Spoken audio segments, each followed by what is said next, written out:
जय श्री हरि विष्णु, जय बाल गोपाल। आज हम यशोदा जयंती के इस शुभ अवसर पर आपको यह पवित्र और पावन कथा सुनाने जा रहे हैं, जिसे सुनने से आपकी हर मनोकामना पूर्ण होगी तथा संतान सुख की प्राप्ति होगी। इसलिए हे भक्तजनों, सबसे पहले मन में श्रद्धा जागृत करें, क्योंकि यह कथा केवल सुनने के लिए नहीं है। यह कथा हृदय को बदलने के लिए है। यह कथा यह सीखने के लिए है कि ईश्वर केवल मंदिर में नहीं बल्कि माँ की गोद में भी मुस्कुराते हैं। जो व्यक्ति इस कथा को श्रद्धा से सुनता है, उसके जीवन में अहंकार खत्म हो जाता है, ममता बढ़ती है और ईश्वर से संबंध डर का नहीं प्रेम का बनता है। शास्त्र कहते हैं, जिसने यशोदा मैया की कथा सुनी उसने भगवान को बाल रूप में पा लिया। इसलिए कथा को आरंभ से अंत तक सुनना चाहिए, बीच में उठना नहीं चाहिए, मन को भटकने नहीं देना चाहिए, क्योंकि जैसे माँ अपने बच्चे को आधे में छोड़ नहीं सकती, वैसे ही यह कथा भी अधूरी सुनने से पूर्ण फल नहीं देती। अब हम प्रार्थना करते हैं कि हे प्रभु, हमारे कानों को पवित्र कर दो, हमारी बुद्धि को स्थिर कर दो और हमारे हृदय में ऐसी जगह बना दो जहाँ यह कथा उतर सके। यशोदा मैया जिस प्रकार अपने कृष्ण को अपने आंचल में बांधा, वैसे ही इस कथा को हमारे मन में बांध देना, ताकि जीवन भर ना छूटे। अब कथा आरंभ करते हैं। बहुत प्राचीन काल की बात है, जब धरती पर अधम बढ़ गया था, तब स्वयं भगवान विष्णु ने ब्रज की भूमि में अवतार लेने का संकल्प किया। मथुरा में कंस का अत्याचार चरम पर था, देवता त्राही त्राही कर रहे थे। तब देवकी और वासुदेव के यहाँ अष्टमी की अंधेरी रात में श्री कृष्ण का जन्म हुआ। लेकिन यह जन्म लीला केवल देवकी तक सीमित नहीं थी, क्योंकि भगवान को तो माँ यशोदा की गोद में जाना था। इसलिए योग माया के प्रभाव से वह बालक गोकुल पहुंचा और वह नंद बाबा के घर आनंद छा गया। उसी रात यशोदा मैया ने एक सुंदर कन्या को जन्म दिया, जिसने सबने ईश्वरीय प्रसाद माना। और जब सुबह हुई तो गोकुल में यह समाचार फैल गया कि नंद के घर पर तो लाल हुआ है। उस दिन गोकुल की गलियों में ऐसा आनंद था मानो स्वयं स्वर्ग उतर आया हो। यशोदा मैया ने जैसे ही उस बालक को अपनी गोद में लिया, उन्होंने यह नहीं जाना कि यह सृष्टि का स्वामी है। उन्होंने तो बस इतना जाना कि यह मेरा लाला है। यही यशोदा की महिमा है, जहाँ ज्ञान नहीं ममता है, जहाँ ईश्वर नहीं अपनापन है। मैया यशोदा दिन रात कृष्ण की सेवा में लगी रहती। कभी उन्हें दूध पिलाती, कभी लोरी सुनाती, कभी उनकी बलाइयाँ उतारती, और कृष्ण भी ऐसे ही बालक बने रहते जैसे हर माँ का बच्चा होता है। कभी रोते, कभी हंसते, कभी माखन की ओर ललचाई नजरों से देखते। एक दिन की बात है, यशोदा मैया आंगन में बैठकर दही मथ रही थी और कृष्ण पास ही खेल रहे थे। मटकी में रखा माखन उन्हें बार बार बुला रहा था, लेकिन मैया की नजरों से बचना आसान नहीं था। जैसे ही कृष्ण ने मौका देखा, चुपचाप उठे और मटकी की ओर बढ़े, छोटे छोटे हाथों से मटकी में हाथ डाला और माखन खाने लगे। लेकिन विधि का विधान कुछ और ही मंजूर था। तभी मैया ने पीछे से आवाज लगाई, अरे लाला, क्या कर रहे हो? बस फिर क्या था, कृष्ण ने माखन छोड़ दिया और भागने लगे। यशोदा मैया ने उन्हें पकड़ लिया और कहा, लाला, तू रोज माखन क्यों चुराता है? जब बालकृष्ण ने भोलेपन से कहा, मैया, मैंने नहीं चुराया, मेरे मित्रों ने कहा था कि माखन खुद गिर रहा है। ये सुनकर यशोदा मैया हंस पड़ी, लेकिन फिर उन्होंने सोचा कि इस लाला को सबक सिखाना पड़ेगा। उन्होंने एक रस्सी से कृष्ण को ओखल से बांधने का प्रयास किया, लेकिन आश्चर्य यह था कि रस्सी छोटी पड़ती जा रही थी। एक उंगली कम रह जाती। यशोदा मैया दूसरी रस्सी मंगवाती, फिर जोड़ती, फिर तीसरी मंगवाती, सारी रस्सियां जोड़ दी, फिर भी एक उंगली कम पड़ती रही। तब मैया थक गई, पसीने से लथपथ हो गई, और तभी भगवान ने सोचा कि अब माँ का मान रखना चाहिए। और जैसे ही यशोदा ने अंतिम प्रयास किया, रस्सी पूरी हो गई, क्योंकि जहाँ माँ का परिश्रम और प्रेम होता है, वहाँ भगवान भी बंध जाते हैं। यही दामोदर लीला है, यही यशोदा की विजय है। जब मैया यशोदा ने कृष्ण को ओखल से बांध दिया, तो उनके मन में कहीं भी यह भाव नहीं था कि यह कोई देवी शक्ति है या कोई देवता है। उनके लिए तो वही नटखट कान्हा लाला था, जिसे अनुशासन सिखाना जरूरी है। उधर बालकृष्ण भी माँ के बंधन में बंधकर रोने का अभिनय करने लगे। आंखों से आंसुओं की धारा बहने लगी और होठ कांपने लगे। वह बार बार मैया को पुकारने लगे, मैया, मुझे खोल दो, मैया, मुझे दर्द हो रहा है। लेकिन यशोदा ने सोचा, यदि अभी खोल दिया तो यह फिर माखन चोरी करेगा, इसलिए उन्होंने मुंह फेर लिया। परंतु भक्तजनों, यह रोना साधारण बालक का नहीं था, यह तो सृष्टि को चलाने वाले की लीला थी।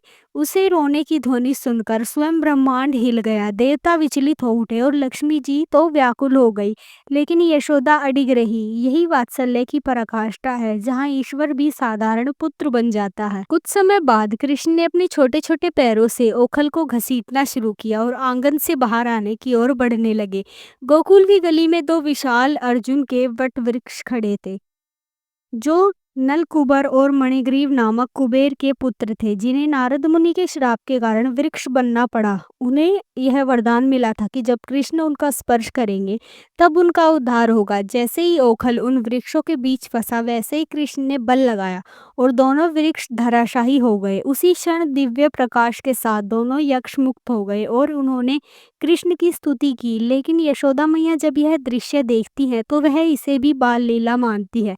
वह डर जाती हैं कि कहीं मेरा लाला घायल तो नहीं हो गया, और दौड़कर उसे गोद में उठा लेती है और कहती हैं, हे हे भगवान, किसकी नजर लग गई मेरे बच्चे को। यही यशोदा मैया का सौंदर्य है कि जहाँ संसार भगवान को देखता है, वह माँ केवल बच्चे का स्वरूप देखती है। एक दिन की बात है, कृष्ण ने मिट्टी खा ली और यह बात उनके सखा मैया से कहने लगे। यशोदा मैया ने कृष्ण को बुलाया और डांटते हुए कहा, लाला सच सच बता, तूने मिट्टी क्यों खाई। कान्हा ने मुस्कुराते हुए कहा, मैया मैंने कुछ नहीं खाया हो, यह सब झूठ बोल रहे हैं। तब मैया ने कहा, अगर नहीं खाई तो मुंह खोल। और जैसे ही कृष्ण ने मुंह खोला, यशोदा ने उसमें संपूर्ण ब्रह्मांड देख लिया। सूर्य, चंद्रमा, नक्षत्र, आकाश, दिशाएं, देवता, ऋषि, सब कुछ उस छोटे से मुख में समाया हुआ था। क्षण भर के लिए यशोदा स्तब्ध हो गई। उनके हाथ कांपने लगे, आंखों से आंसू बहने लगे। उन्हें लगा कि शायद यह कोई स्वप्न है या मेरी बुद्धि भ्रमित हो गई है। और अगले ही क्षण योग माया का प्रभाव हुआ और वही फिर से सामान्य माँ बन गई। उन्होंने कृष्ण को सीने से लगा लिया और कहा, मेरा लाला भूखा है, चल मैं तुझे दूध पिलाऊंगी। भक्तजनों, यह लीला बताती है कि यशोदा मैया ने भगवान को देखा जरूर, लेकिन स्वीकार नहीं किया, क्योंकि प्रेम में ज्ञान टिक नहीं पाता। गोकुल में कृष्ण की लीलाएं दिन प्रतिदिन बढ़ती गई। कभी वह गायों के पीछे दौड़ते, कभी गोपियों के घर माखन चुराते, कभी छाछ की हांडी फोड़ देते, और हर बार जब शिकायत यशोदा मैया तक पहुंचती तो वह लज्जित भी होती और गर्व से भी भर जाती। वह कहती, मेरा लाला शरारती जरूर है, लेकिन मन का बहुत साफ है। और फिर वह कृष्ण को बुलाकर समझाती, बेटा ऐसे नहीं करते। लेकिन कृष्ण मुस्कुराकर माँ की आंखों में देखते और यशोदा मैया सब भूल जाती। यही तो माँ का स्वभाव है। एक दिन कृष्ण जी बीमार पड़ गए और यशोदा मैया रात भर जागती रही। कभी उनके सिर पर हाथ रखती, कभी तुलसी जल छिड़कती, कभी भगवान से प्रार्थना करती कि हे प्रभु, मेरा कष्ट ले लो, लेकिन मेरे लाल को कुछ मत होने देना। भक्तजनों, सोचिए, जिनके लिए संसार प्रार्थना करता है, उनकी माँ स्वयं किसी और से प्रार्थना कर रही है। यही यशोदा मैया की महानता है। वह कभी यह नहीं कहती कि यह भगवान है, वह तो बस यह कहती है कि ये मेरा लाला है। यशोदा जयंती का महत्व यही है कि यह दिन हमें सिखाता है कि माता का प्रेम सबसे बड़ा तप है। जिसने यशोदा मैया जैसी ममता को समझ लिया, उसने जीवन में कभी ईश्वर से शिकायत नहीं की, क्योंकि वह जान गया कि ईश्वर भी माँ की गोद में कमजोर हो जाते हैं। समय बीतता गया और बालकृष्ण की लीलाओं से गोकुल की भूमि और अधिक पावन होती चली गई। यशोदा मैया के लिए कृष्ण अब केवल उनका पुत्र नहीं, बल्कि उनके प्राण बन चुके थे। वह दिन का एक पल भी ऐसे नहीं जाने देती थी जब उनकी दृष्टि कृष्ण पर ना हो। कभी वह उनके पैरों में धूल लगाती रही, कभी तुरंत पानी से धोती, कभी उनके शरीर पर खरोच दिख जाती तो उनका हृदय कांप उठता और वह रोते रोते कहती, हे विधाता, मेरे लाल को कुछ हो जाए तो मैं कैसे जी पाऊंगी। भक्तजनों, यह वही माता है जिन्होंने कभी यह नहीं सोचा कि यह बालक सृष्टि का पालनहार है। उन्होंने तो बस इतना जाना कि यह मेरी गोद का दीपक है। एक दिन की बात है, कृष्ण अपने सखाओं के साथ गाय चराने गए थे। यशोदा मैया दूर से यह दृश्य देख रही थी।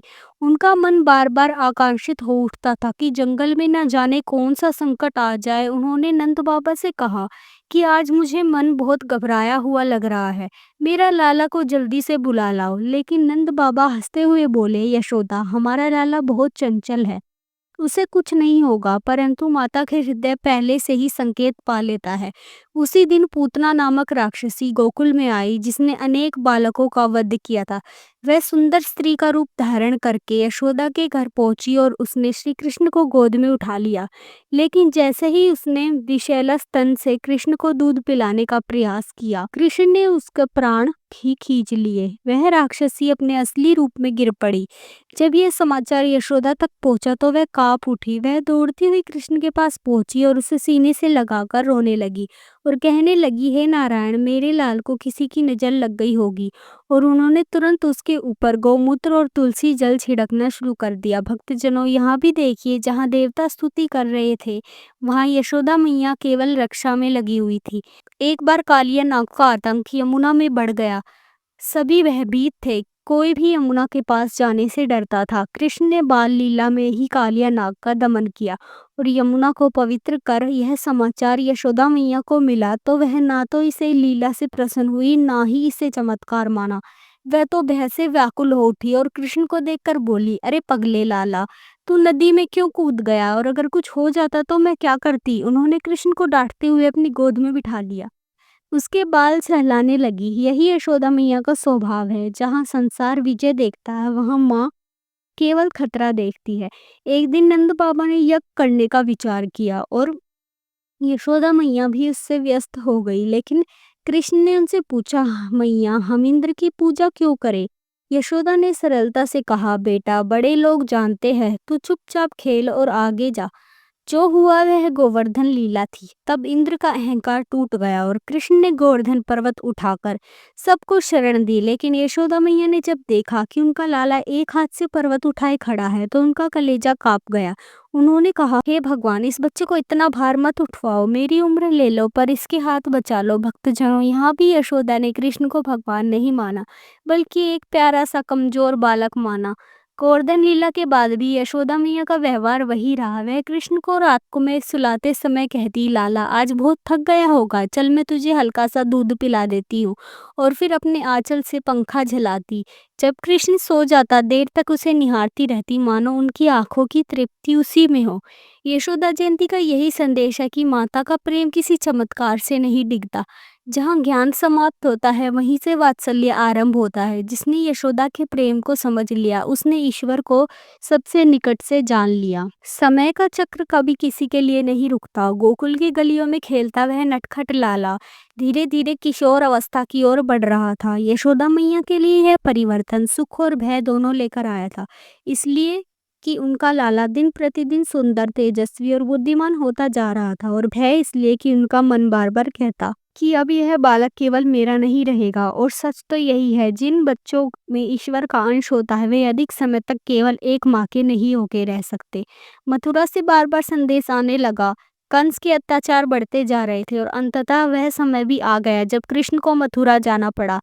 जब यह समाचार यशोदा मैया ने सुना तो उनके पैरों तले जमीन खिसक गई। उनके मुंह से शब्द नहीं निकल रहे थे। आंसू शून्य में टिकी थी और हृदय जैसे किसी ने मुट्ठी में जकड़ लिया हो। उन्होंने कांपती आवाज में कहा, नंद, क्या मेरा लाला अब मेरे पास नहीं रहेगा क्या? और नंद बाबा भी मौन हो गए, क्योंकि इस प्रश्न का उत्तर किसी के पास नहीं था। जाने से पहले यशोदा मैया ने कृष्ण को बुलाया। उन्होंने अपने सामने बिठाया, उनके माथे पर हाथ रखा और देर तक निहारती रही। वह बार बार कृष्ण के चेहरे को अपने हाथों से छूती, मानो हर रेखा को अपने हृदय में उतार लेना चाहती हो। उन्होंने कहा, लाला, वहाँ किसी से झगड़ा मत करना, समय पर खाना खा लेना, ठंड लगे तो कपड़े पहन लेना और किसी की मीठी बातों में मत आ जाना।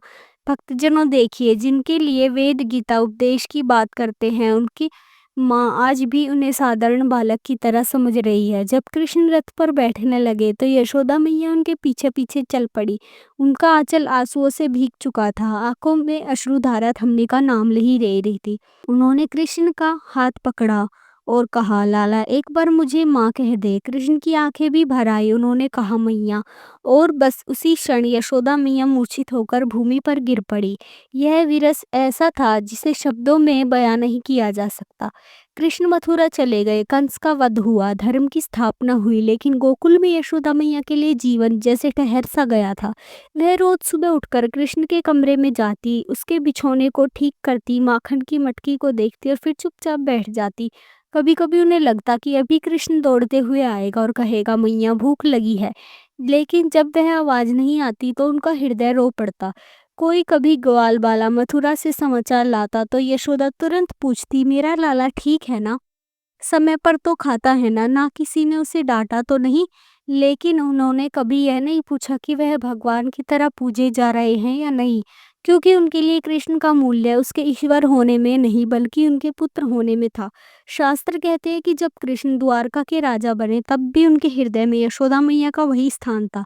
उन्होंने कहा था कि मुझे सबसे अधिक भय यशोदा की डांट से लगता है, क्योंकि वह डांट प्रेम से भरी होती थी। भक्तजनों, यही माँ की शक्ति है जो भगवान को भी बालक बना देती है। यशोदा जयंती केवल एक तिथि नहीं है, यह उस ममता का उत्सव है जो स्वार्थ रहित होता है। यह हमें सिखाता है कि यदि जीवन में कभी ईश्वर को पाना हो तो यशोदा मैया जैसा हृदय चाहिए, जहाँ प्रश्न नहीं अपनापन हो, जहाँ अपेक्षा नहीं सेवा हो और जहाँ अधिकार नहीं प्रेम हो। जो व्यक्ति इस कथा को आरंभ से अंत तक सुनता है श्रद्धा से, उसके जीवन में माता का सम्मान बढ़ता है, उसके घर में सुख शांति आती है और उसके हृदय में ईश्वर मुस्कुराने लगते हैं। इसलिए हे भक्तजनों, इस कथा को यही अपने हृदय में विराम दे और मन ही मन यशोदा मैया को प्रणाम करें और यह संकल्प ले कि हम भी अपने संबंधों में वही ममता, वही धैर्य और वही निस्वार्थ प्रेम लाने का प्रयास करेंगे। इसी भाव के साथ यशोदा जयंती की यह पवित्र कथा, पावन कथा पूर्ण होती है। जय मैया यशोदा, जय बाल गोपाल। अगर आपको यह कथा पसंद आई हो तो दिल से हमारे कमेंट करके ज़रूर बताएं और हमारे चैनल को सब्सक्राइब करें। धन्यवाद।